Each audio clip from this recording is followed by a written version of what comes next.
Good afternoon, everyone, and a very, very warm and special welcome to UWI Clicks, an introductory session to all things digital that you would need to know as new and incoming students at the UWI St. Augustine campus. I'm Jarrell Alder, Manager of Student Engagement within the Division of Student Services and Development. And as always, students, I'm happy to share in this journey of transition to university life with you as your preparations continue for your first year of study with us at the UWI. Today, I am joined by a wonderful cross-campus team who you will meet in just a short while, all coming together this afternoon in support of your preparedness for the start of the semester, which happens in just a few weeks. The countdown is definitely on. Most of you would know that these events and initiatives all form part of our campus's first year experience program, or FYE, as you have come to know it.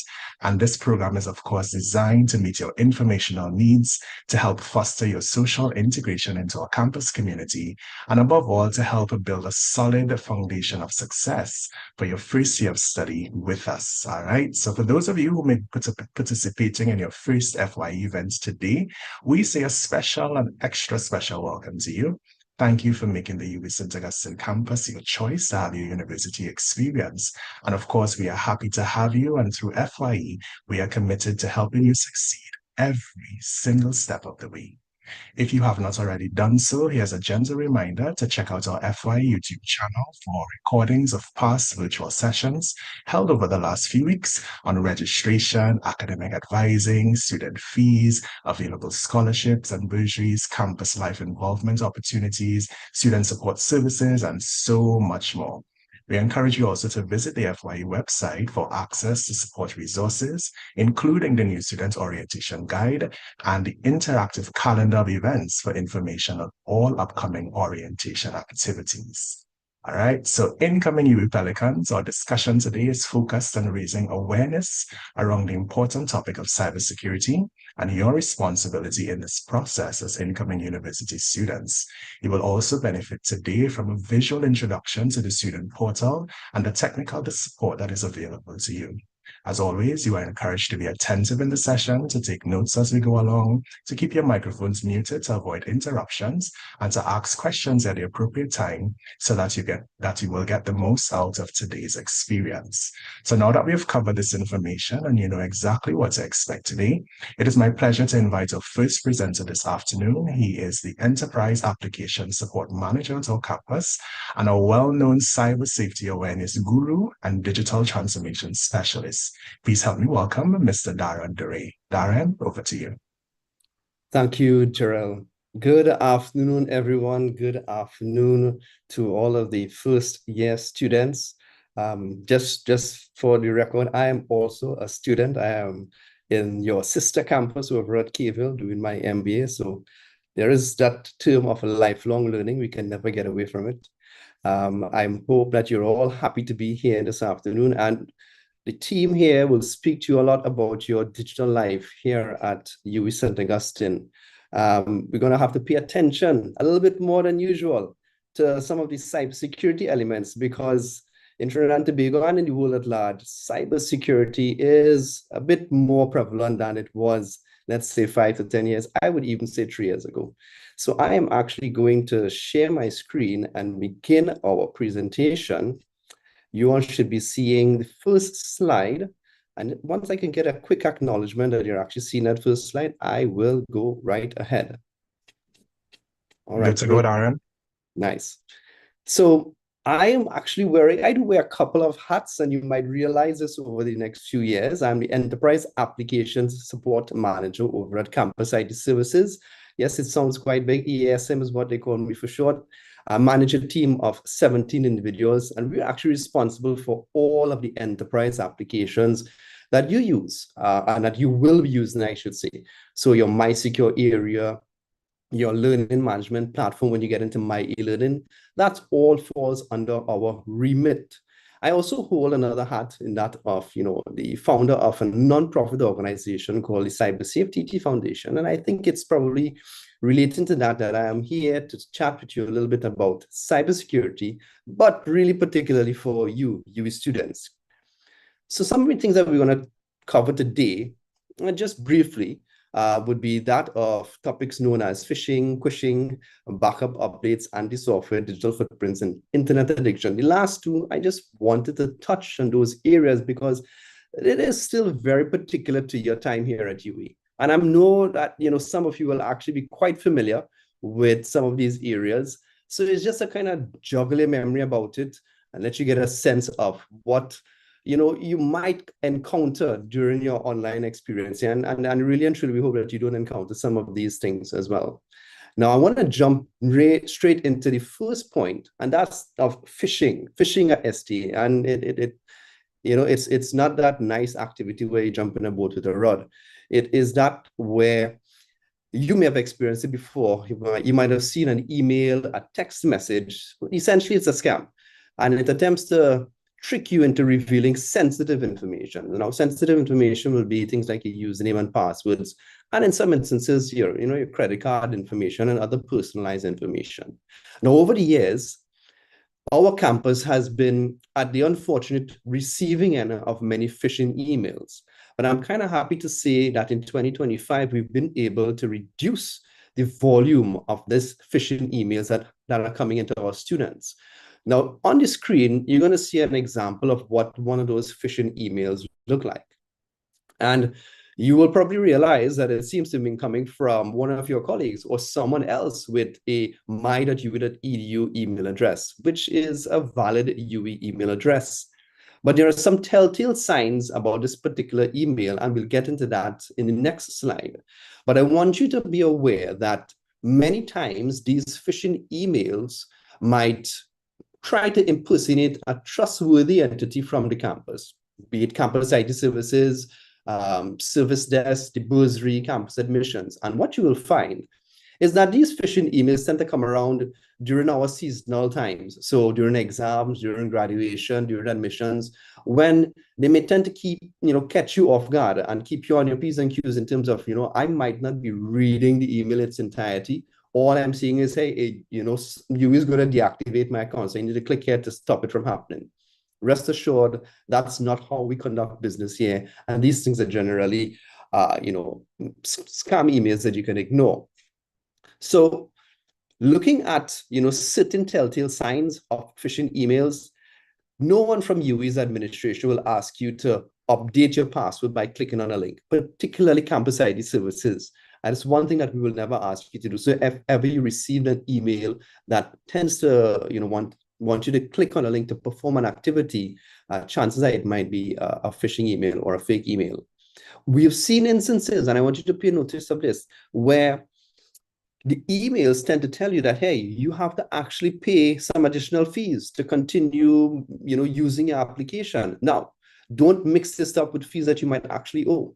But again, you will not receive an email where it says, hey, you need to click on this particular link to pay a fee. It will probably direct you to go to your MySecure area where you log in and then you get into your payment portal and so on, right? So clicking on that link seems to be, the common element when identifying those phishing emails. I'm going to jump quickly back to that last slide, just right after I mentioned this point. You would not find any official correspondence from the UE coming with colorful text or really funny fonts. So how this University of the West Indies seems to be highlighted in red and orange, and that's actually how the email came. That would not be a trait or practice of any official UE emails. And at the end, we will not actually deactivate any of your accounts or access. So you will find that many of these emails threaten to deactivate your account or block access. They'll prey on emotions. So your phishing emails will try to make you conduct a particular activity in a very, very fast time without thinking, and it might make you feel that you're actually going to lose access to your services. So be very, very aware of these potential emails that might come into play. Now that might come, directly into your student email, but there is also another way, which we've seen in the form of quishing, which is again just a different way of sending you to those fake pages to share that inappropriate information. You might, throughout your life here on campus, you may see flyers stuck up in bulletin boards and so on with a QR code that you can scan to find out more information, or even to complete a form. What I'm asking of you is just to double check and verify that, that particular QR code that you're seeing there is the original one. And how you can tell? So QR code scamming or quishing happens when someone actually takes a fake QR code or a different QR code and sticks it onto the original flyer. Now, you're not paying attention to the original flyer and, taking your fingers and passing it close to the QR code to see if something is actually stuck on it. But that's one easy way to kind of figure it out. Secondly, if you actually scan the QR code and it takes you to a site that looks a little bit suspicious, it doesn't seem to be in line with what the flyer was asking about, you might want to maybe contact someone or send an email if that information is in the flyer. So I'm, even given some guidance to the new students who you yourself might be, involved in some clubs and other societies, and you may put up flyers with QR codes for your fellow colleagues to actually scan and get information about. Be aware that, this is also a form of a scam, and you might want to consider alternate ways of actually sharing that information. So again, just be, just do your diligence when it comes to actually looking at the site. Many times it might look, very, very close to the real version of the site. And I know it's going to be quite difficult to figure out, real from fake. But again, this is something that you have to be aware of. Now, you will be interacting with your lecturers and fellow students doing your projects and so on using Microsoft Online through our Office 365 package that you get as a student. This would allow you to actually create documents in the cloud, send you emails and so on. So you will have access to Microsoft Word, Excel, PowerPoint, the whole works, Microsoft Teams and so on. A lot of students feel or believe that, once I save a version of my project in the cloud, well, then that's the backup. That's an alternate backup. When in truth and in fact, Microsoft actually says that, your online storage is not a backup. Things can happen on their end. Files can disappear and there's no way to recover. What a backup means is you actually have a way to recover a file. So you shouldn't consider having your final version of that project stored in the cloud alone. And by the cloud, I mean, for example, in your OneDrive. I like to present, to students and to, other working professionals, a trick called the 3-to-1 backup strategy. And it's essentially having 3 copies of the file. Now, you're not going to do this with every single document that you create. More than likely, you'll save this strategy just for, the assignments that you have to submit, right? Not your draft documents, most likely, the ones that you might be sharing with your colleagues, or, that final version that you're now working on to actually submit to your lecturer. So the first copy would be what you have working on your laptop that's already saved directly onto your laptop's hard drive. So that's 1 copy. The second copy will obviously be one that you will, save on your OneDrive. Now, the UWI provides OneDrive storage for you. You can also use Google Drive if you're more familiar with that. But again, I'm telling you that, you have access to a OneDrive facility. And then the last version, even though it might seem a little bit archaic, it's still always recommended, especially with those final year projects or even final semester projects, to put a copy onto a USB key or an external drive. So you have 3 versions. So just play out the scenarios. If your laptop fails, God forbid, you can always log on with another computer, go to the OneDrive cloud and download it. If, for example, that version is also corrupted for whatever reason, or you can't have access to it, then you have your 3rd copy on your USB or external drive. So we're hoping that you don't have, instances where all of those things are lost. It's better than just having 1 version saved in one place. I've actually seen students work entirely in the cloud, not even save a local copy. So that can also be an instance as well, where you don't have internet access, you need to download something, and that brings you into some sort of, trouble. The last thing you want to have is technology stressing you out when you have to just submit an assignment. So your 3-to-1 backup strategy is always something that you could employ. And again, not during your school life, but as you go along, becoming a working professional.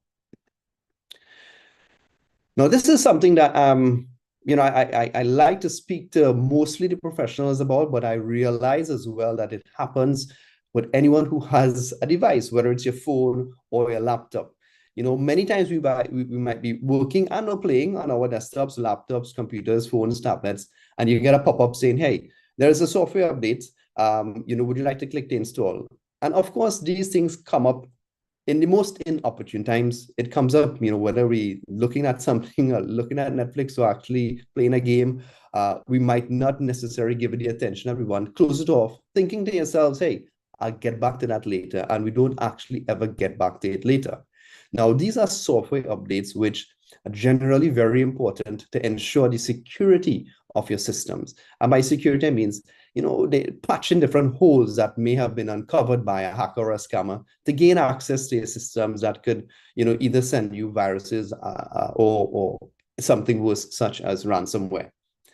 So don't ignore or put off the software updates for any extended period, right? You want to particularly run your device operating system updates, whether it's on your mobile phone and or your laptop or desktop, because I know a lot of us would actually be using our mobile devices to teach and learn while you're at campus, right? Now, there's one thing that I want to point out, which I've noticed recently. If you use Google Chrome as your desktop browser, we've actually realized that Chrome has been releasing updates more frequently than in past months or even years.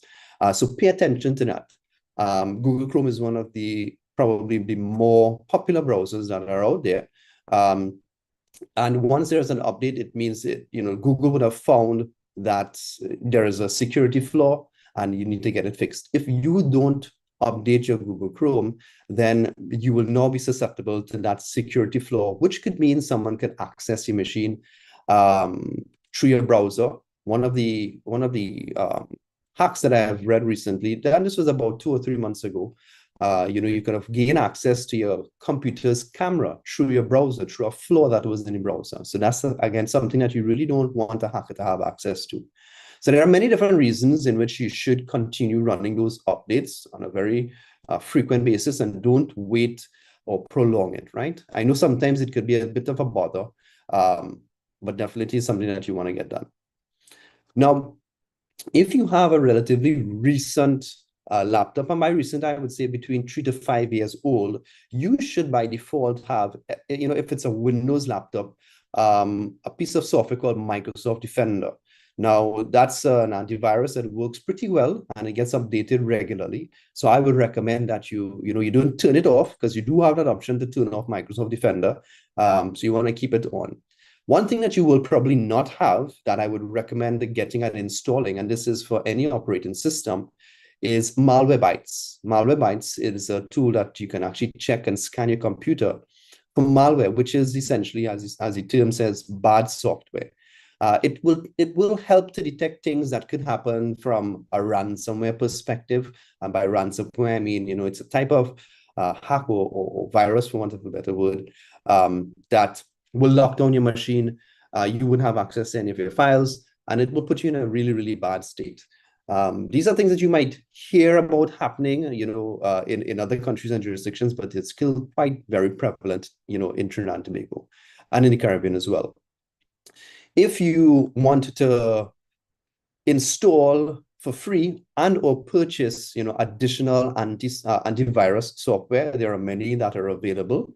Bitdefender and Nord Security are a couple of them, that you might want to pay attention to.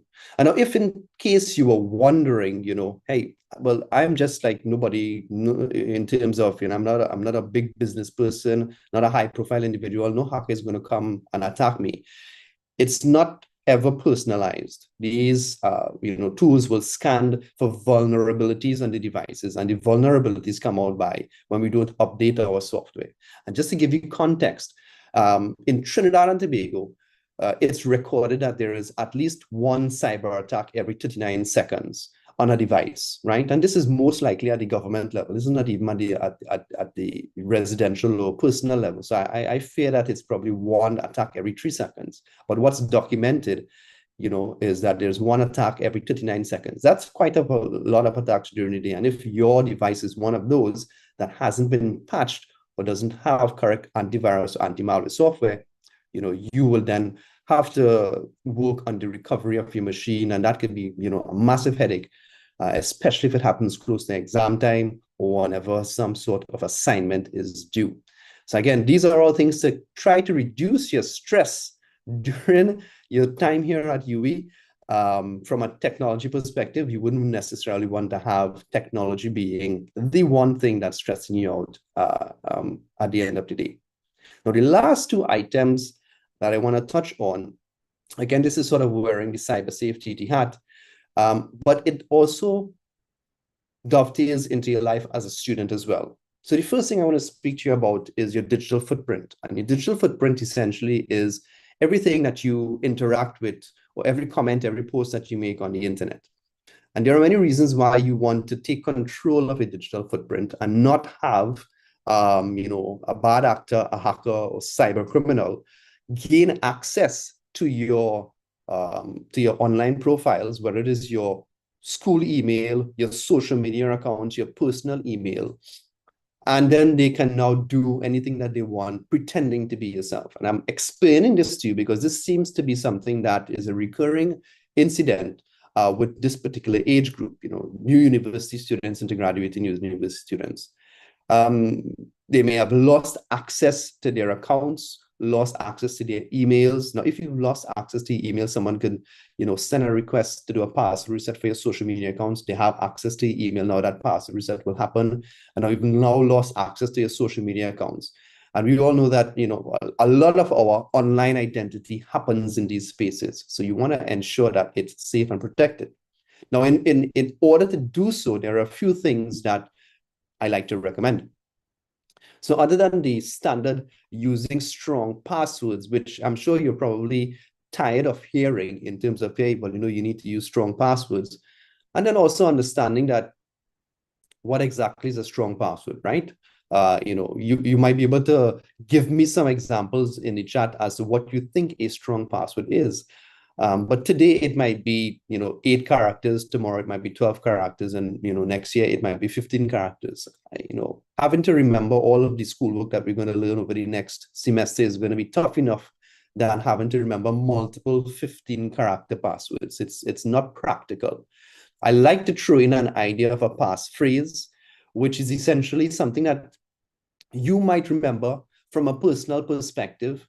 A nice example that seems to resonate with a lot of locals is I love doubles, right? So I love doubles as your phrase, and remove all the spaces, change some of the O's to 0, change some of the S's to $, maybe put in an exclamation mark to the end. And there you've actually created a very strong password and something that you might remember a little bit easier. So consider using a passphrase instead of trying to create a random password. And this can apply to all of your online systems, right? You'll have to create a password to gain access to Microsoft Office suite, as well as to some of your other accounts. Luckily here, you only need one major password to access the majority of your accounts, right? Here at UWI St. Augustine. If you still believe that you need some sort of assistance in managing your passwords, yes, you can install a password manager. Again, you don't get this particular piece of software with your suite of tools as a student. It is something that you have to purchase or download for free outside. NordPassword is one, which does have a free and a paid version, but it is pretty decent. You may have already have to set up multi-factor, two-factor authentication to gain access to your email and your other pieces of enterprise software. And that's a habit that I want you to take for all of your online systems. So if you have not done so already, particularly on your social media spaces, go ahead and set up your multi-factor, two-factor accounts, right? And that will really help provide an additional level of security for all of your online spaces. And again, this all links back. You're a university student. You may be using all of these platforms to assist, to communicate during your course of study. So losing access to Snapchat or Instagram might not immediately resonate with you as to why this is related to UWI. But if you use it to communicate with your colleagues, then you'll soon realize that, hey, I really need to keep proper checks and balances on these accounts. Log out of all of your accounts, especially if you're using a shared computer. You might be in a computer lab also. It is recommended that you log out of your accounts because you don't want another student just coming up behind the computer right after you use it, and now they can actually see everything. They may not necessarily do anything bad or have nefarious intentions, but you don't want to share that information unnecessarily. And then there may be the case where someone will probably see, hey, a last student was logged in here. Let me do some mischief right now. So just a reminder to log out of your accounts. And again, these are coming from things that we've noticed over the years that students tend to not necessarily do. And it will sort of, assist you going forward. Now, as a university student, you can get a lot of opportunities to do different types of study abroad activities, partner with other universities, maybe visit a university for a particular semester. As you would have rightfully heard by now, some countries, particularly the United States, to begin with, are asking that if you are applying for a student visa or just a visitor visa to visit another country, that they would want to have access to your social media accounts. This means that they're going to look at your posts. So that's what that last pointer there is about, right? It's about thinking before you post, because you wouldn't want that digital footprint that you have to impact potential opportunities that might allow you to further your studies or have really, really fantastic opportunities in other countries while you study here at UWI. So again, remember to think before you post, especially with some of the new things that are happening in the international space as it pertains to your social media accounts. Now, the last point and the last slide that I have for you today speaks about the topic of internet addiction. And I'll probably want to ask, and maybe you could just, put a thumbs up or yes or no in the chat, but how many of you think you're addicted to the internet? And let me, before you even give me the answer, let me just define what internet addiction is. And at the end, I'll tie it back in into how this, impacts your school life. So internet addiction is the excessive and uncontrollable consumption of internet-related content, right? So uncontrollable consumption that results in, and this is a key point, that results in a deterioration of your mental, physical, and social well-being. So somebody might tell you, hey, you look like you're addicted to the internet, but has it had a negative impact on your mental, physical, and social well-being? If no, then okay, maybe you might just be on the device a little too much. You might not necessarily be addicted. But if you're actually addicted, then you will realize that it impacts all of these facets of your well-being. And addiction or internet addiction is not only related to social media, but it's related to all the things that you're seeing on the slide here with that image of someone's hands being tied and holding a mobile device. So it could be gaming, it could be shopping, it could be looking at pornography, it could be looking at news. These things can actually consume your life so much that it has a negative impact, the deterioration of your mental, physical, and social well-being. And how does this impact your life at UWI? Of course, this can impact on your ability to focus on your studies, on your grades. If you're here on scholarship, you need to maintain a particular GPA level. We have seen internet addiction, playing a negative role in, impacting how some, a student on scholarship can maintain their GPA and maintain their scholarship. So it is actually a very real thing. Over the years, and I haven't seen any recently, but we've had instances where students came to campus ID services and asked us to keep their devices during exam time because they know it's going to be a distraction. Unfortunately, that's not a service that we can afford to the students. But it goes to show you that there is an awareness that the device can impact your study life. And when it comes to being able to adapt and use the technology, it's just something for you to be aware. If you find that it has a negative impact on your mental, physical, or social well-being, then you'll probably want to take corrective actions during the semester, not waiting until the end, to ensure that you can focus on your studies well. So that actually brings me to the end of our session today. As I said, I'm representing one of the representatives, I should say, from Campus IT Services. You can always reach out to us. We have our website, sta.uwi.edu/CITS. That's short for Campus IT Services. I'm sure it's a name you'll get to know. We're located right next to the UWI bookshop. And yes, I think we could probably open the floor to any sort of questions or so that we may have as it pertains to cybersecurity as a student. All right, Darren, I want to jump in here real quick and I want to say thank you so very much for sharing. such incredible insights into cybersecurity and all other related details.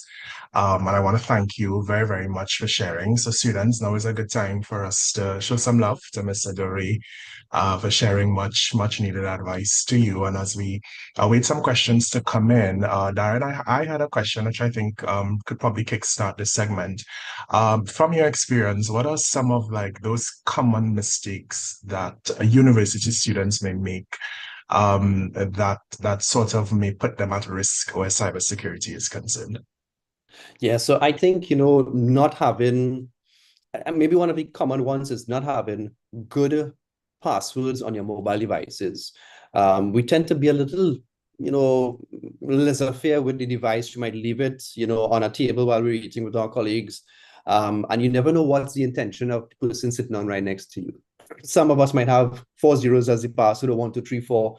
Someone could quickly get into your phone, gain access to, very personal and sensitive information. So that's one thing. So access to devices. Secondly, using the same password on multiple accounts. Again, if one gets compromised, then everything else gets compromised, right? And particularly when it comes to your online learning platform, your My Secure Area platform, you want to have a really strong, unique password for your UWI related activities, and an equally strong but different password for your social media platforms. And then lastly, be really, really aware of the different types of scams that are coming along our way. We didn't have enough time, Gerald, to kind of speak about how AI can actually trick students into thinking that, hey, yeah, that's actually, Professor Antoine or, my lecturer delivering a message, right? But it's something that you want to be aware of, understanding how to identify what an AI-driven video might look like. Of course, the voice and movements of the mouth might not match, but that's, soon being corrected. But again, let's not take everything that we see on the internet as fact. Double check, verify before we actually make, very, very important decisions such as, logging into accounts, changing passwords, and so on. Wonderful. And students, I'm hoping that you are taking some notes.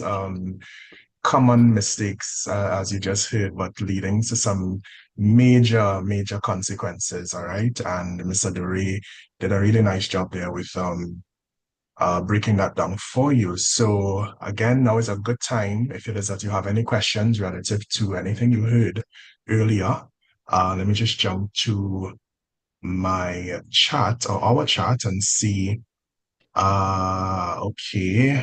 All right. So there was one person mentioning not having a good audio experience, but it seems like that might be a device issue. All right. So students, any questions for Mr. Dorey at this time?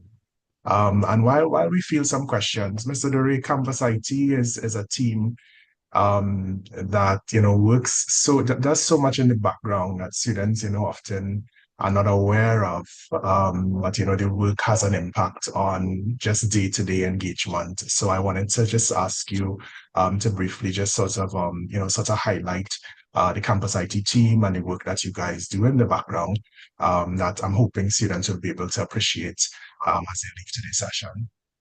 Sure thing, Jarrell. The good thing is when you don't hear about us from Campus IT, you know that everything is working fine, right? It's only when things are not going well, that's when you see the faces and the names pop up. So literally from the minute you step onto campus and you connect to the Wi-Fi network, that's your start. I guess maybe that might be probably your first interaction with Campus IT, having access to campus Wi-Fi, having access to internet access on the campus. Logging on to your systems from home as well in terms of your My Secure Area. And soon, of course, what you will learn as your My e-learning or your learning management platform. We are the folks that are actually behind that. Now, when I say behind that, we ensure that it is up and running in terms of what's placed there, the content, your courses and so on. That's on the lecturers and the administrators end. But our job is really to ensure that all of these platforms are up and running. Things like your email, I mentioned your Office 365 suite.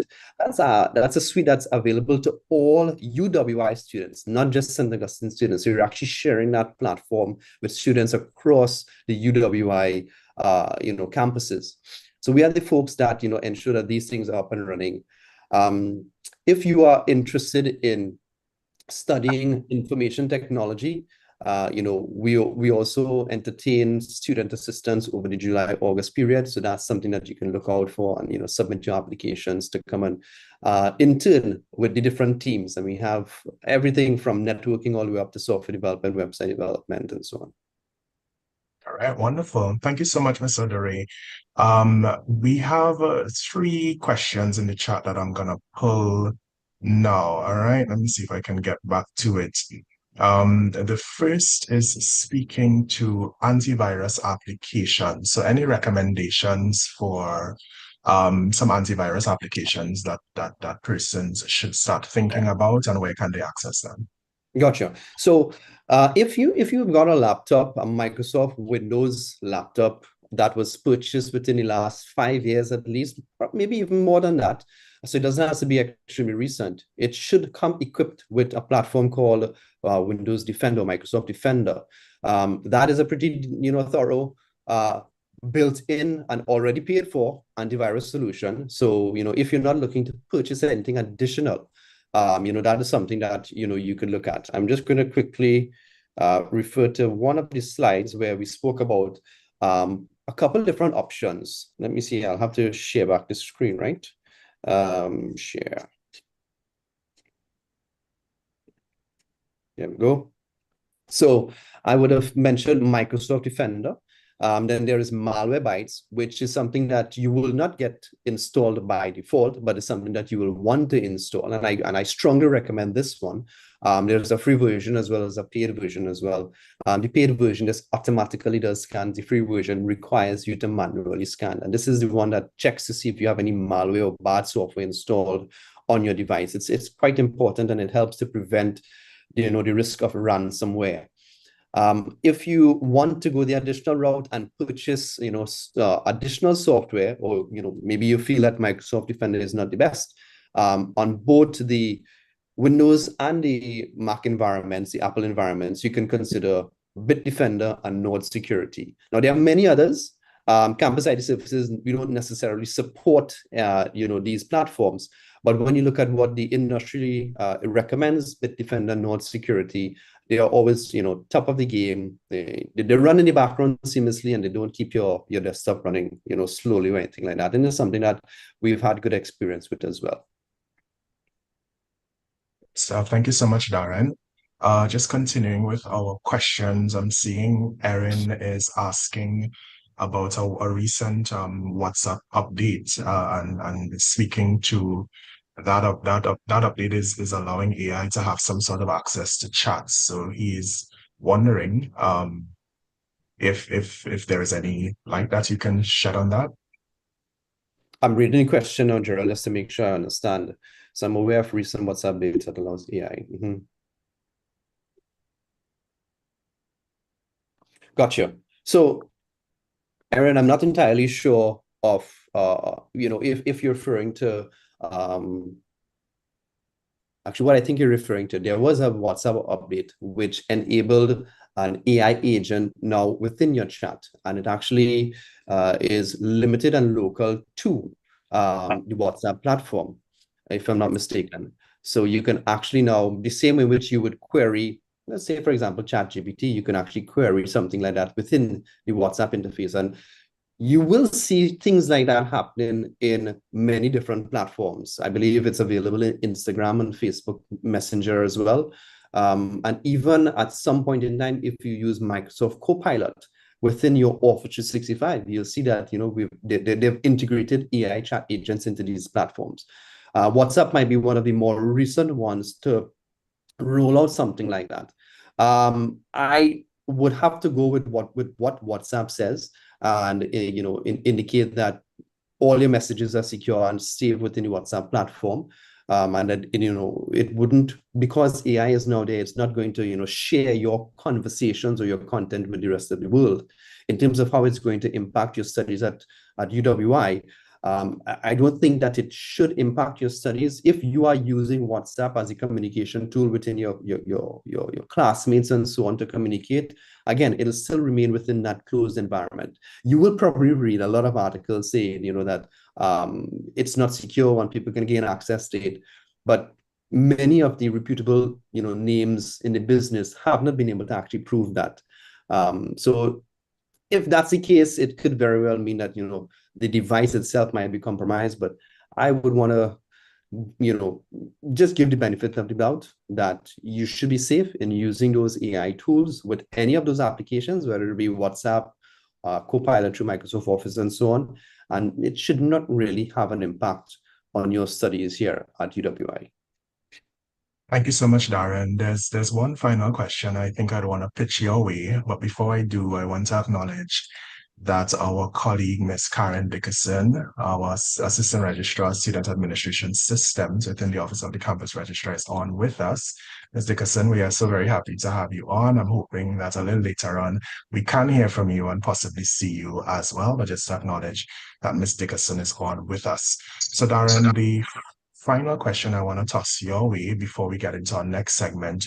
It's relative to internships or mentoring opportunities through Campus IT. So we do have an incoming student inquiring about the possibility of internships or any mentoring type of experiences that may be offered through Campus IT. Yes. So Joel, that's really pushed through the Division of Student Services. We've worked with your team and folks there to get students who have been interested in either mentorship and or summer vacation student, July, August vacation internships. We would generally do intakes for summer, July, August, so after you've sort of completed year one. We might be able to entertain some for the Christmas vacation, but exams goes all the way down to the 19th of December, so you might probably want a little rest from then. Unfortunately, we don't get that rest, right? But yes, you can just keep an eye out. Follow the DSSD website. Information will be shared there. You can apply for the mentorship programs and or the internship programs, and we'll be happy to review what you're looking at and take you on for the period. So definitely something to look forward to, but again, that will be in 2026.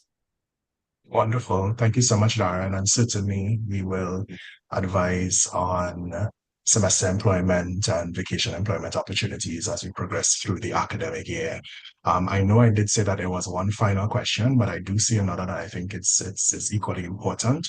And that is relative to access as a student, an incoming student, access to the Microsoft Suite. So just to shed some light on what are some of the things that students can benefit from having access to Microsoft Office Suite? Gotcha. So once you've completed your entire registration package process, I should say, and you have you've received your login, that login to your email, your UWI email, then that means you actually have full access to the whole Microsoft Office suite. You can do a quick search on Google for Microsoft Office for Education, and you'll see all of the apps that you would have access to, because we would. That's the solution that our students would gain. So that would include Microsoft Word, Excel, PowerPoint, Microsoft Teams, OneDrive, and there's so many. I don't know them off the bat, but those would be the key ones that you can actually use. I think OneNote as well. Make use of the tools. You will be able to increase and enhance your productivity. By using those tools, you can actually share documents and files through OneDrive with your fellow students and classmates. And I know we have a team that's coming in to speak about service desk and help desk, but you might also want to familiarize yourself with the Microsoft IT Academy. I should say with our IT Academy.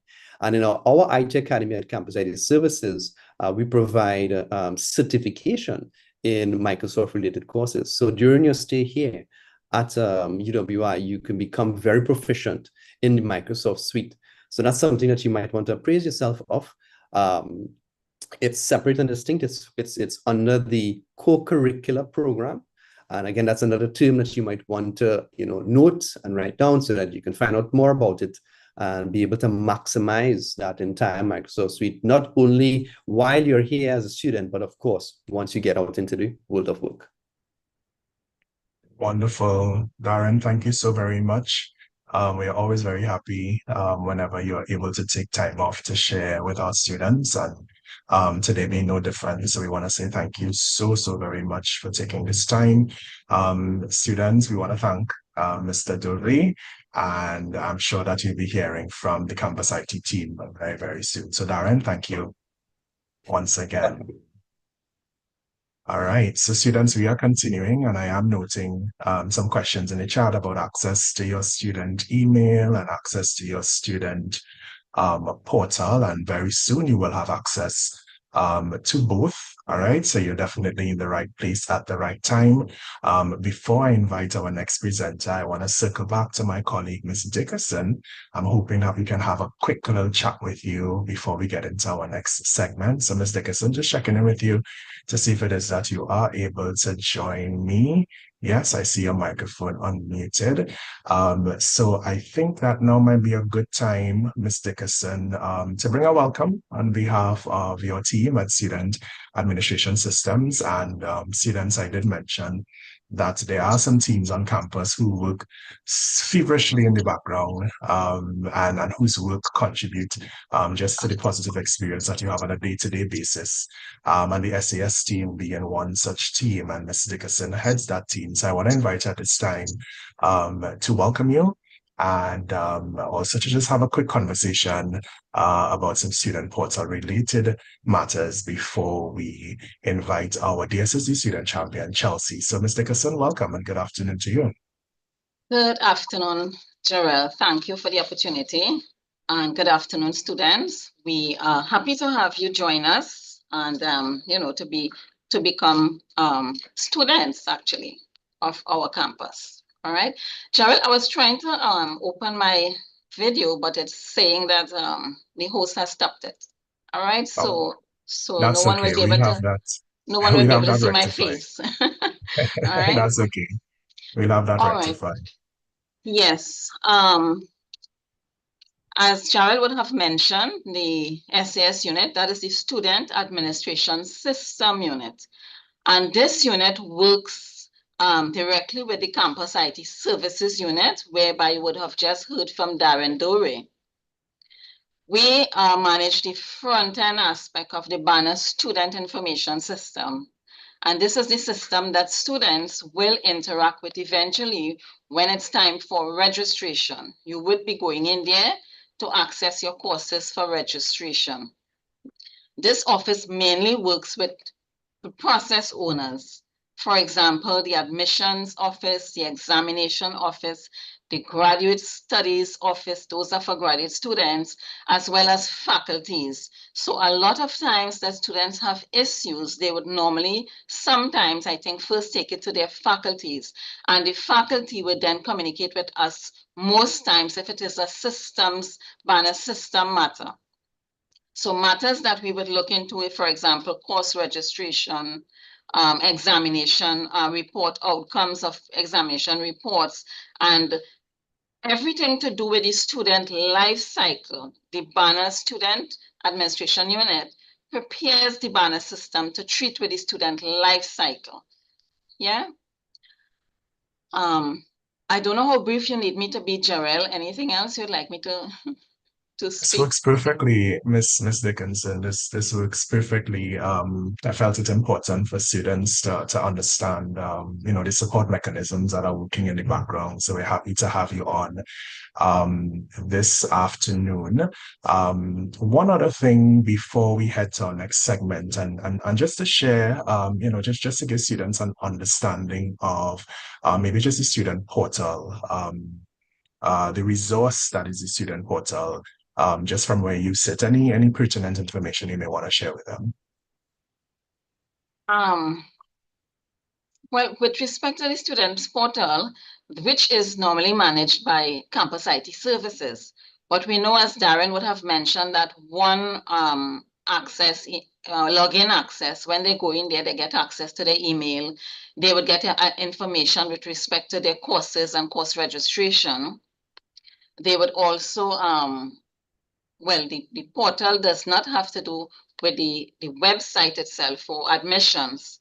Where there is where they will get, for example, the registration user manual, whereby they can go through that manual and get information back to information with respect to even the portal, where they can go and do their click and their logging and things like that, and how to look for their courses and their course sections and things like that. Wonderful. That manual will also have information pertaining to this office, the Student Administration System Unit, which is the email access that speaks to Banner STU support, Banner STU support. That is this office that also supports the students via the email.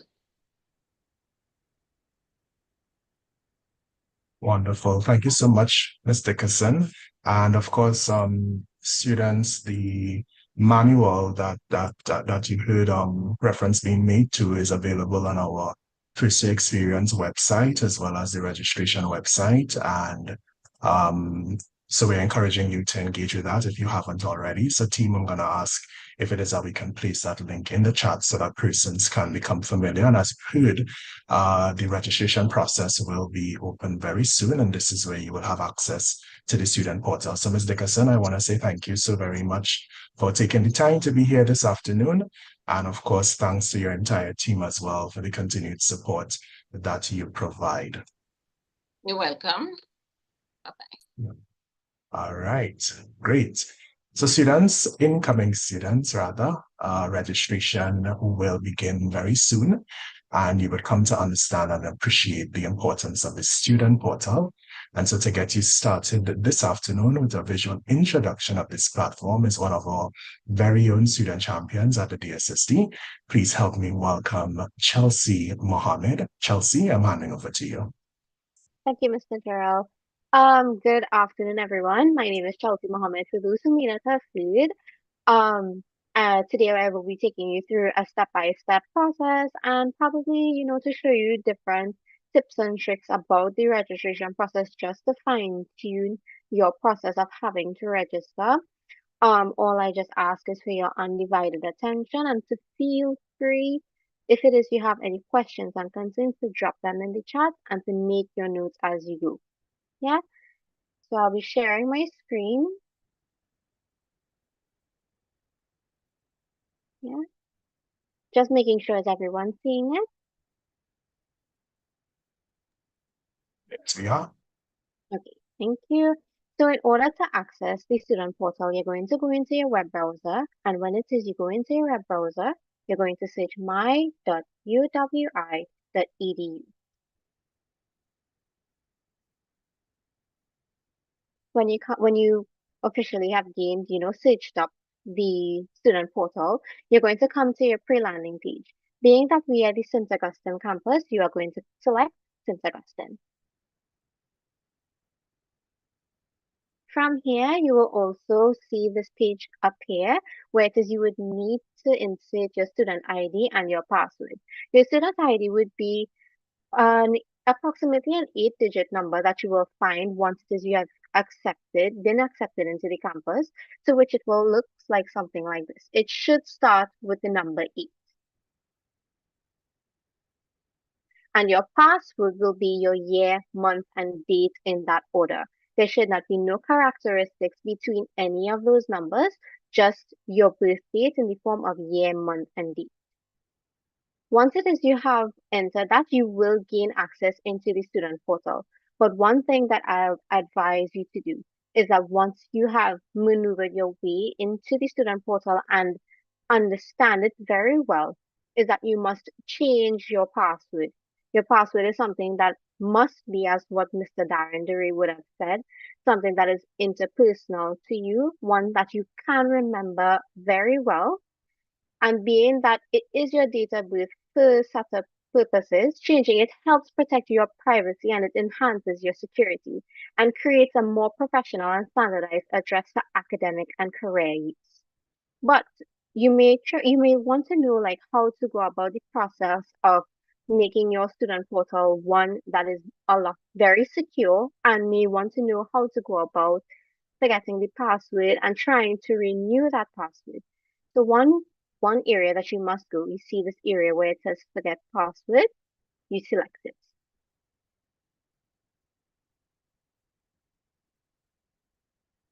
Once it is you've selected this area, you will come across all of these things here, where it will show you how to change or reset it for the student portal, the student email, and my e-learning. One thing that I'd like to tell you all is that once it is you have changed your password for the student portal, it will also be the same password, that new password that you would have made. It would be the same one that you would be used to access the student email as well. So you'll see something called the multi-factor authentication. The multi-factor authentication, also known as the MFA, is designed to provide an additional layer of security to your university accounts by requiring not just your password, but also a secondary verification method, such as a code from your authenticator app or device. In the event that you do forget your password, the system will walk you through a step-by-step process and recovery guide as seen in step 1 within this page here, and step 2, which will also indicate how you would go about that process, as well as step 3, which is an optional one, which will show you if it is that it didn't work or if it may work, and in the instance that you may have to reach out to student services, if not, maybe campus IT services as well. This ensures that your account remains secure while making it easier for you to regain access should you encounter any difficulties during this process. Just to go back into the student portal, again, just the login page. You'll have the pre-landing area. From there, you will have this login bit here. So you will insert your student number or student ID number, and then your password.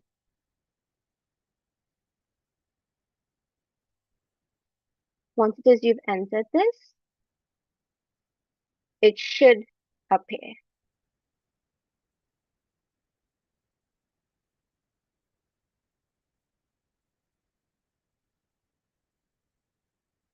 So this is what your entire student portal will look like once it is you have gained access to it.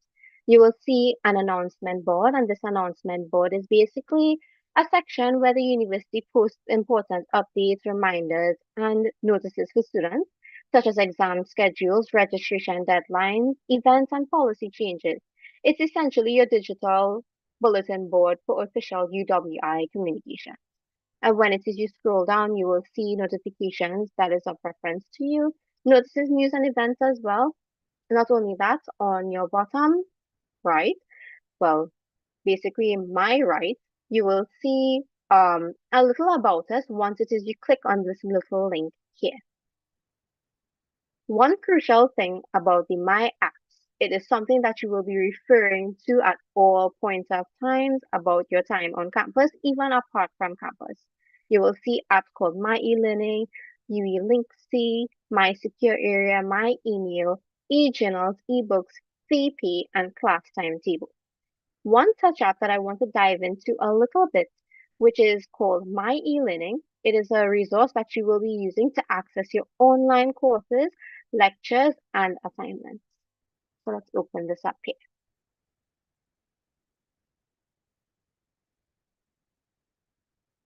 So once it is that you've gained access into your My E-Learning accounts, you will see something like your course shells, all of these here.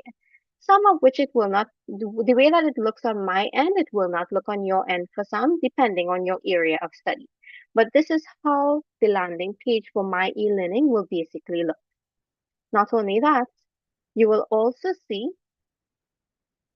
this little bit here, where it is you may be able to communicate with your lecturers, depending if this is the area of communication, as seen by some of my fellow lecturers that I had within my first year.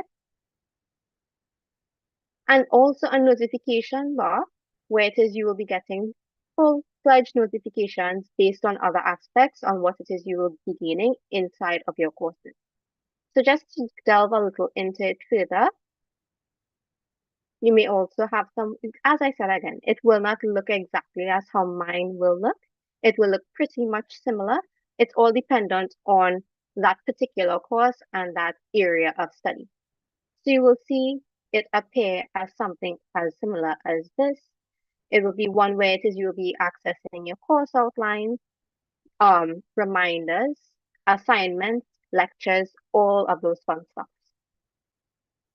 Not only that, one thing that you will also see, and you will also try to figure out yourself. I know it's probably a busy question in the chats right now. Where do we get our student emails? Once it is you have gained access into the student portal, you will see this area here that will have your name. Being that my name is Chelsea Mohammed, you will see CM in this little circle. You click this little down arrow and you will see profile. Click onto profile. When you click onto profile, you will see your student's email as it has appeared over here. For me, it will be the same just as is for you. Not only that, when it is you have gained access into your student email, your email will look as something like this. This is how it looks for me. Our platform that we tend to use is Outlook. When it is you're accessing it, you may have problems gaining that particular link for Outlook separately. And the campus has provided this little area here where it has shown my email. So you click onto it and it will create that separate page for you available. It will be just the same as is as how it will look on the app.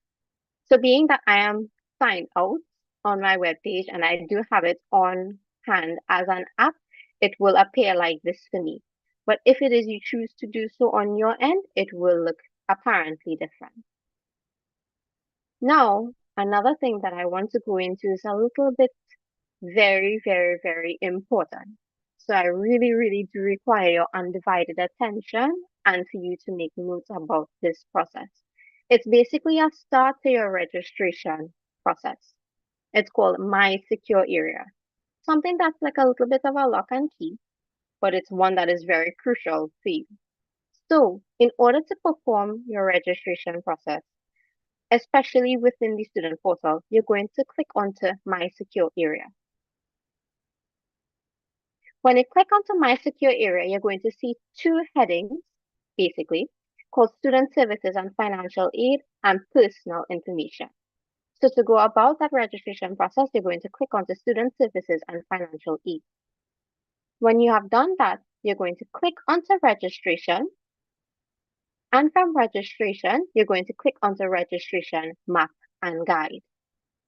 When you click onto Registration Map and Guide, you will see this page appear, where you will be gaining information about your first installment, your second installment, and when you have to enter semester 1 courses, semester 2 courses, semester 3. Being that we are walking into the 2025-2026 academic year within the next few weeks, we are only going to be entering the semester 1 courses. But being that registration is closed to me currently, I can't really show you that page.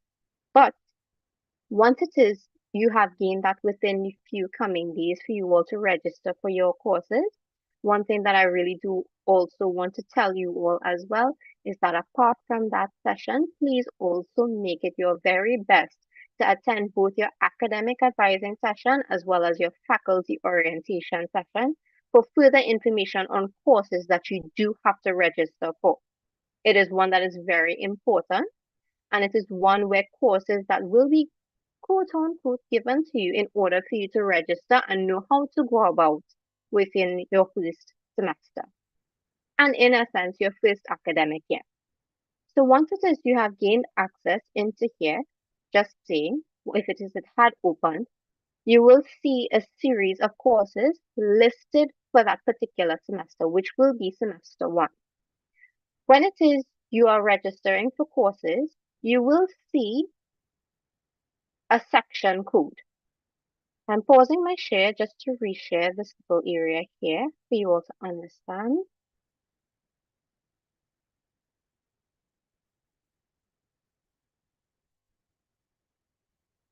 Yeah. Is everyone seeing my screen once again? Has it shifted?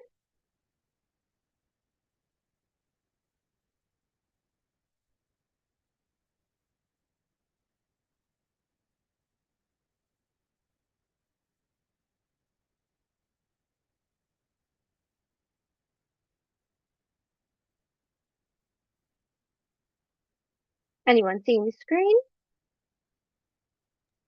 Your screen is visible, Chelsea. Okay, great. So once it is you are registering for your courses, to your complete left, you will see codes basically like SO1, SO2, EO1, and EO2. Those are particular section codes that are referenced to you. So let's say, for example, being that I am a full-time student at the St. Augustine campus and I want to register for a course within the first semester, I will want to select a course that says SO1. I am not a postgraduate student. I am not an evening student. I am not an evening South Campus student either. I'm only a full-time student at the St. Augustine campus. Even for those that are also part-time at the St. Augustine campus, you will also be required to select the section code as well. Chelsea, is it Yes, that you're supposed to be showing the list of section codes? yes, this is the list of section codes here. Okay, so that is not visible. Oh, it's not? No. Okay, let me stop my share.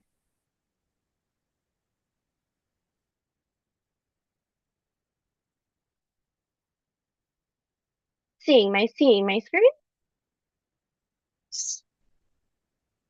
It's Chelsea. Yes, it's now visible. Yes, Chelsea. All right, no problem. So I'll just go over it once again. So when it is you're registering for courses during semester one, once it is that registration is available for the first semester, so all the courses that you will be registering for, it will have section codes like these up here. So which it is you will have to tick off. And once it is you have ticked off and you have selected that you want to pursue this course, you will see that these apply to you. So let's say, for example, I am a full-time student at the St. Augustine campus. I will want to select section code for that particular course, SO1. I'm not postgraduate. I'm not an evening student. I'm not an evening South Campus student either. I'd only want to select SO1, only the one that is applicable to you. Yes? So just to go back onto the student portal,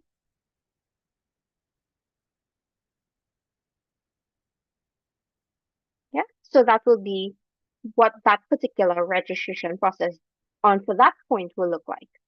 As soon as that is done, you would want to go and look at your fee sheet. Before you go about the process of signing your fee sheet, one thing that I would like to add is that prior to that, please check all of your personal information. Ensure that all of your personal information is true and that it is valid, because what it has within the student portal listed here, containing all of those, will coincide to what it has on your fee sheet in the above. Ensure that all of those things coincide so that nothing will concur in issues later on. So that is one thing to also be mindful of. Just to go back as well. So one thing that I'll also tell you all is that we have a process in which it is we go through in paying our fees. So I just like to open that here as well. So once it is that you would like to open the process of having to pay your fees, it will direct you to this page here where it will show you a step-by-step process on how to go about doing so. Right now, currently FeePay is down at present, but the FeePay service being that it is unavailable at this time, we have been informed that the issue should be resolved within the next coming of the few days. In the meantime, students can make payments at any Republic Bank branch payable to the University of the West Indies.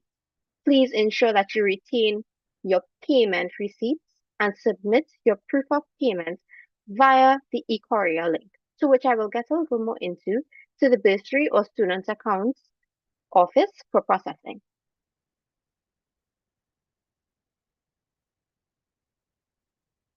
Right? So once it is that you have done all those, registered for your courses, printed your fee sheet, and ensured that it coincided with the information that you have catered for within your personal information area here, ensuring that all those are the same.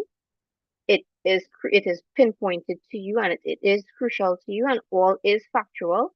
Once it is you have signed it, and once it is you have gained your GATE application form, especially your means rate at that, you also want to submit it via a link called eCourier.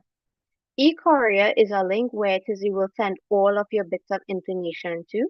You will want to compile it into a document, and you will want to submit it to us via that link. And I'd like to stop here for the student portal and go further a little bit more into the reminder.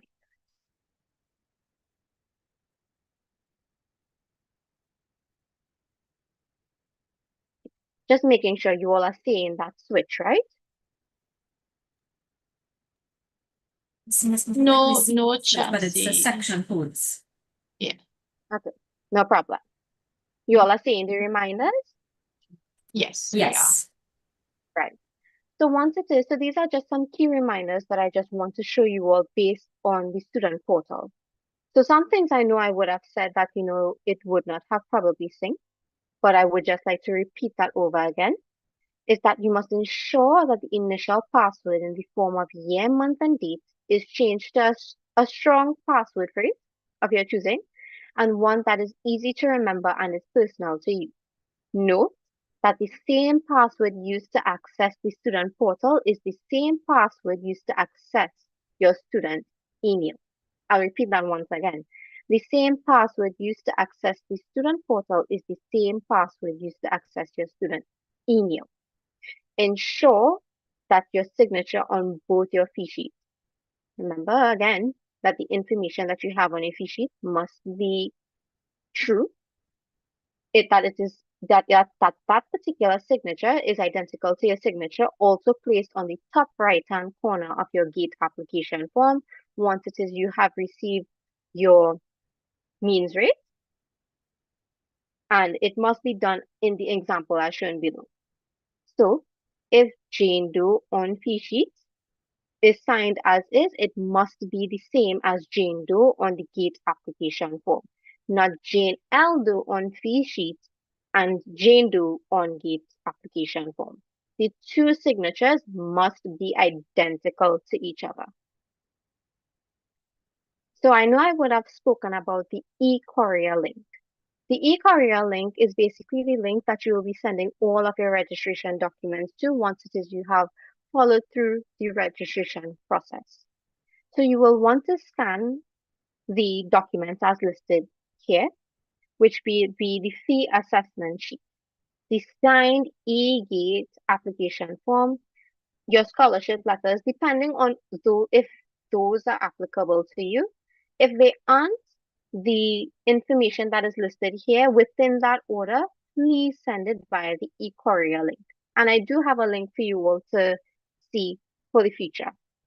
Not only that, when it is you are sending that PDF containing all of those information, please ensure that when it is that you have to name that PDF, that it is done in the process as seen below.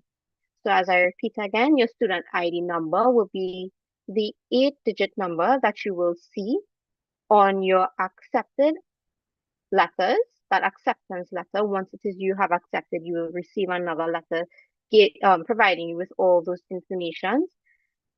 It will also indicate your student, your full name, as seen in the example below, and the faculty to which you have gotten accepted into. So for example, if it is you got accepted into a degree of biochemistry, it will be the faculty of FST that you will be placing into. Just a little example. So these are the little bits that you will be seeing here about that registration process that you will have to follow so as that you would not incur any issues in the near future. I know that I have some useful links here as well If so, if in the event that you do encounter any difficulties or have any questions and concerns, don't hesitate to out to us via our support team at sta-servicedesk@sta.uwi.edu or phone us at 663-1334 or 662-2002 or via the extension 84357. I know that I would have given you information based on the student portal, which would have been my.uwi.edu. That will be the student browser that you will be accessing in order to perform the registration process, to access my e-learning, to gain your email. You will also want to go through the multi-factor authentication process. Ensure that you do change your email, guys, because it is one that will be easy for anybody to enter at first using your year, month, and date password. So please change it to one that is personal to you. And as what would have been said within the first segment, is that you would want it to be a personal password phrase. So let it be one that is personal to you. Not only that, the registration process, in order to obtain a little more further information for some things that I may not have spoken about that you would like to further explore or delve into, you can feel free to visit this link as seen here. And even when it is you have to submit the documents via the e-courier link, you will see one as such here as well via this email too. So I know it would have been a lot, but I would like to thank you all for your undivided attention on my basically a step-by-step guide via the student portal on exploring it and giving information about the registration guide. So I'd just like to thank you all for your undivided attention. However, I'd like to pass back on to Mr. Jarrell Alda at this point of time for the continuation of the other segment. Thank you so very much, Chelsea. And incoming students, I am going to ask that we show some love to Chelsea. I didn't even have to ask Chelsea. The love is coming through already. A very comprehensive presentation through the student perspective, a very, very valued perspective. So Chelsea, we want to say thank you so very much for taking the time to be thorough. And incoming students, this is one of your peers who have done a pretty good job at, just sharing with you. And of course, she was once where you are, which means that it is possible for you to navigate this process successfully, even if it might feel a bit overwhelming at this point. So again, you are in the right place at the right time. Chelsea took some time to break it down for you, and we are so very happy that she's here to share. So Chelsea, thank you so very much once again. And incoming students, I'm hoping that you were taking notes. I want to share with you very quickly, and team, I'll ask if it is that we can place this in the chat. A reminder that on our Free Stay Experience website, we do have a tab that is specific to registration. It's called Registration 101. And once you get there, you will see a breakdown of the 7-step registration process. And you will also get to access the undergraduate student registration instruction guide that was prepared by Banner Student Administration System team. All right, so you heard Ms. Dickerson earlier sharing a bit about this instruction guide, and we just want to confirm and reassure you that it's available for you to engage with. You might be wondering, okay, what do I do next? At this point, we are confirming with you that registration has not yet opened. So stay tuned to your emails, stay tuned to our campus's digital platforms. Information on registration will be shared as soon as registration is opened at our campus. But you want to be proactive, all right? So at this time, you want to become familiar with the registration process, understand the steps that are relative to that process, so that when registration opens, you are equipped with everything that you need to know and you can navigate through the steps with ease, all right? So team, I'm also going to ask if it is that we can share links to our past Smart Start sessions as well. So for those of you who may have missed Smart Start, which was held in the month of July, you do still have the opportunity to engage with the recordings of those past sessions so that you can become familiar with key bits of information that you need to know. All right, so from paying student fees and the process that's involved there, among other things. All right, so we're asking that you use this time wisely to engage and to read. All right, so again, reminding you that we do have that registration instruction guide available on the FYU website. We also do have via the FYU website a breakdown of the registration process. So that's something that you definitely want to pay attention to. So following today's session, you want to wait for notice that our registration period on campus is open, after which only then would you access or attempt to access the student portal using the information that was provided with you or shared with you today. Okay? So I'm hoping that we are following. Let me just jump to the chat to see what's coming through. And team, I'm going to also ask for you to respond as best as you can to some of the queries that may be coming through. I know that we do have limited time today, but we're going to do our best to share as much information as possible. And I know that a good bit of stuff was shared with you. So we're hoping that at this point you're feeling more comfortable with what's expected of you within the next few days, not even weeks, but the next few days, because the countdown to the start of the new academic year is definitely on. So I want to pause at this point, students, and I want to invite members of my team, Megan Sudio and Lana Deoram, to facilitate our next segment. All right, so I'm handing over to you, Megan. Good day to all of our incoming UWI Pelicans. My name is Megan, and I'm part of the SC team here at the DSSD, and welcome to the trivia segment. So today's prizes are UWI Pelican branded prizes. So you all will have 2 questions to get a chance to win some of our UWI branded items. So first question, before we dive into the question, if you all have the answer, please just raise your hand and I'll call on you, okay? So first question, what is the first password or the default password for the student portal? I'm gonna go with Ivana. Ivana, you can go ahead and unmute your mic.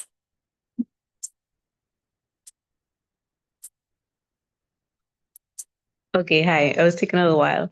The first password is your birth date, your birth year, month, date. Yes, thank you, Ivana. So you can go ahead and direct message me your name, your contact, and your email address, and we will be in touch. Yes, I'm going to hand over now to my colleague, Ms. Diaram, who will go ahead with the second question. Hi, good day, everyone. My name is Lana Diaram, and I'm a Student Services Assistant here at the Student Engagement Unit at DSSD. So the second question, now if you all were paying attention, again, raise your hand and we will answer, and you'll be allowed to unmute and answer. So the second question is, what is the 3-2-1 backup method? Ms. Allen, I think you raised your hand. You can go ahead and unmute and answer. The 3-2-1 method is the first copy saved to the laptop, the second is saved on the OneDrive, and the third is saved on a USB or external hard drive. Very good. Thank you very much for participating. You can go ahead and personal message Ms. Sukhdev with your contact information. Thank you all so much for participating and congratulations. So I'll hand over back to Mr. Allah. Thank you so very much, Megan and Chelsea. I'm saying Chelsea, Megan and Lana, apologies. And congratulations to our winners this afternoon. So I'm jumping to our chat. I'm seeing a few questions that I think we can get through. I know that my team that we're responding as well to those questions. So let me, for the benefit of everyone on the call, let me see how much we can get through. All right, so there is a question about applying for accommodation before registration and if this is possible. I want to believe that you're referring to accommodation on campus, as in one of our halls of residence, and the answer to that is yes, you are able to submit your application to stay on one of our halls of residence this academic year, even before the registration process opens. So you can head over to our website, that's the DSSD website, and we'll share with you the link for our student accommodation office through which you can submit your application for hall. All right. Someone was asking about the academic calendar and the availability of same.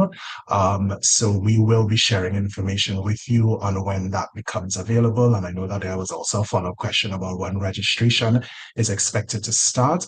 So we are still finalizing internally some details, but rest assured you will be notified very, very soon on when registration will commence on campus, as well as the availability of the academic calendar. So just as you've been doing before, staying tuned to your emails and staying tuned as well to our digital platforms, we encourage you to continue to do this because this is where we will share information with you. All right, let me see if it is that I am missing anything.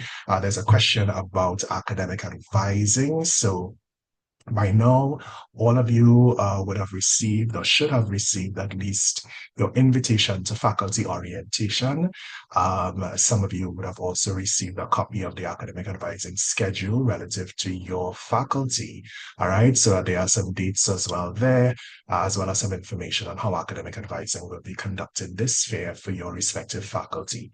All right, so at this stage, you definitely want to, again, just stay tuned for notices on when registration will open, after which you will then, only then, engage with the student portal and you'd reference as well, even before registration starts, it will be in your best interest to reference the registration process that's detailed on our FYE website, as well as the instruction guide that was prepared for you. All right, so now is a good time to become familiar with it.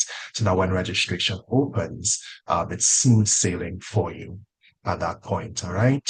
I think that we've gone through most. So students, before we wrap today, we definitely want to get feedback from you. So team, I'm going to ask if it is that we can launch the poll at this time. Well, I am seeing that I have the option to launch, so I think I'm going to do that right away. So students, you should see a pop-up on your screen, 4 very simple questions asking you for your very, very valued feedback. So you want to go ahead and you want to complete those questions. Seen some responses coming through. Great. So that's wonderful. So question 1 is asking you about the usefulness of today's session for you, helping you to understand how did it help you to understand the digital resources at the UWI as incoming students. Question 2 is asking you about how confident you feel now having participated in today's session.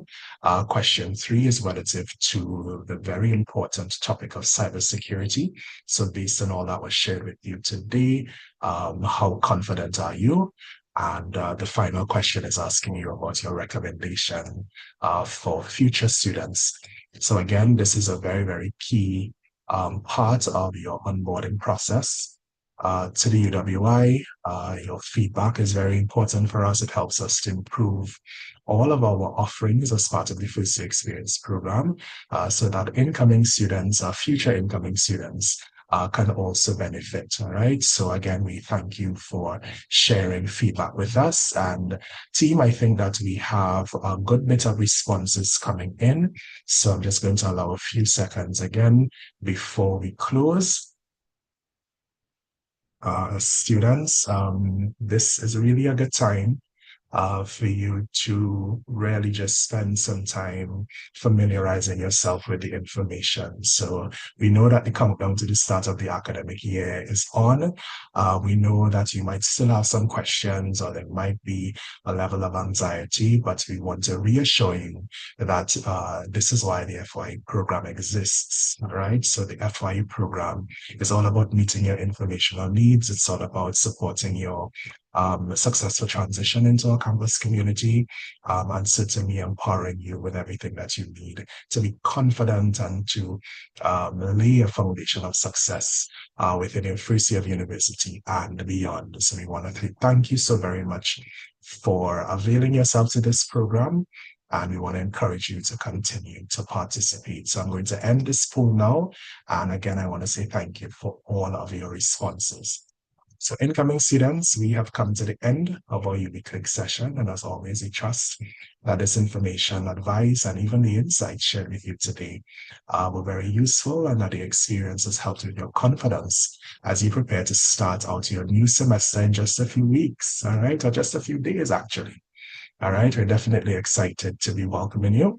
Remember, your first day experience continues with a number of exciting orientation events and initiatives for the month of August, including faculty orientation and airport meet and greet, followed by check-in specifically for incoming regional and international students. So if you are a regional or international student on the call, we're definitely looking forward to you participating in airport meet and greet as well as check-in. Again, all part of the First Day Experience program. So we encourage you to stay tuned to your email for your invites, to keep visiting our FYU website, to check out our calendar of events for all of the upcoming orientation activities in August, all through October.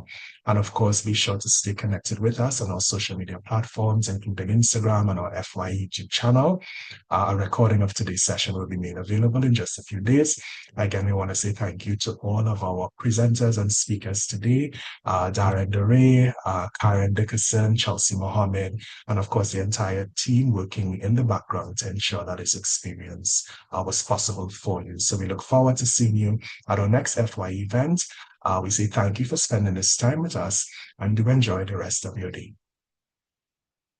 Thanks so much for watching. Don't forget to like, comment, share, and subscribe.